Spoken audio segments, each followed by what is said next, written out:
pagkaan sa pagitan ng Chameleon at Poseidon!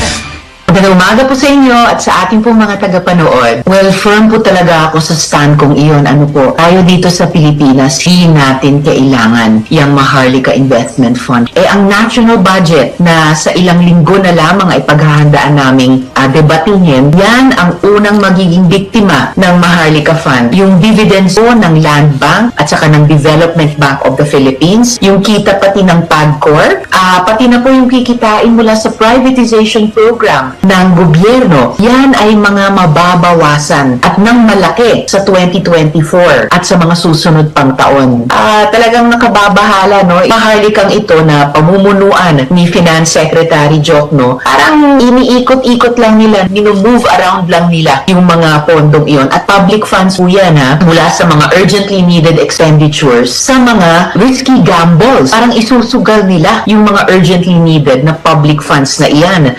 Mula sa fund disbursements na yun na nga, ihimay talaga namin sa Kongreso, scrutinize namin at ino-authorize regular ng Kongreso papunta sa mga investments na beyond the reach naming mga elected representatives. Hindi namin kasing sino na mapapakialaman at mapagdedebatihan bago ito gagas. Sa panahon na mawawala sa political capital na ginamit para lamang isabatas yung Maharlika Fund na iyan. Lalo na dahil si Sec Jokno nga at si Presidente mismo ay patuloy na nag-i-ins na yung GSIS at yung SSS ay pwede pa rin mag-invest sa Maharlika.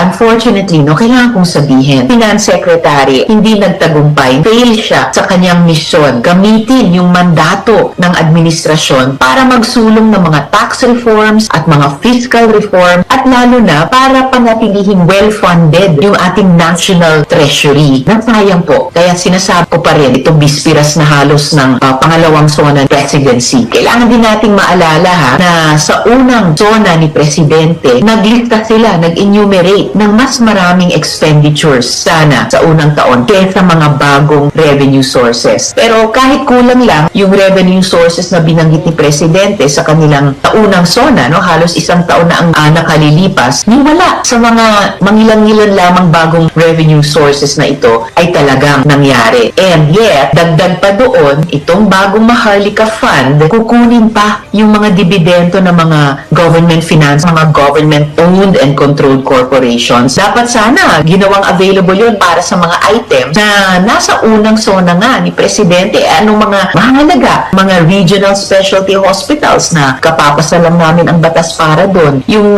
kanilang Build Better More na sinasabi program, potable water systems, napaka-urgent yun sa panahon na kakaroon tayo ng krisis sa tubig. At pati nga yung kamakailan lamang ipinasa naming condonation utang ng agrarian reform beneficiaries. Hindi po yan popondohan ng Maharlika Fund at hindi rin natin alam kung saan nila kukunin ang panustos. No thanks kay President, no thanks sa kanilang Finance Secretary. Yun na nga nagpumilit pa rin si President sa kabila ng halos last minute din na paghiling ng mga economic professors, mga dalawang na huwag nilang pirmahan dahil nga mas makasasakit o makasasama kaysa sa makabubuti ating ekonomiya at sa ating mga Pilipino.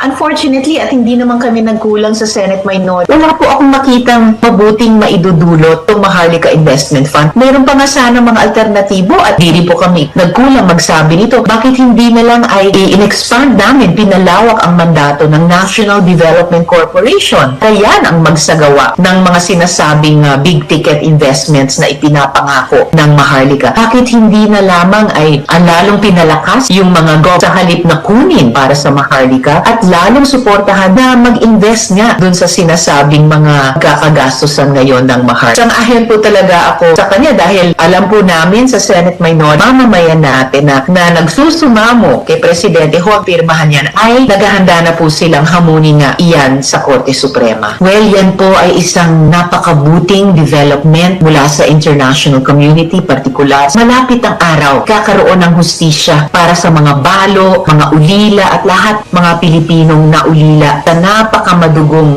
war on drugs. Napakahalagang unang hakbang para mabigyan sila ng hustisya. Ang inaasahan sana ay si Presidente at yung mga ahensya ng executive ay magko-cooperate sa investigasyon ng ICC para yung tunay tunay na hustisya nga ay makamit. Tayo pong mga Pilipino, ang taong bayan po, nag-oobserba, nanonood. Pinanonood po natin, iuuna ba ng presidente ang ating bayan? Uunahin po nila yung political alliance muna nila. Sana yung sinasabi nilang bagong Pilipinas ay Pilipinas na makatarungan sa lahat. Magandang umaga po.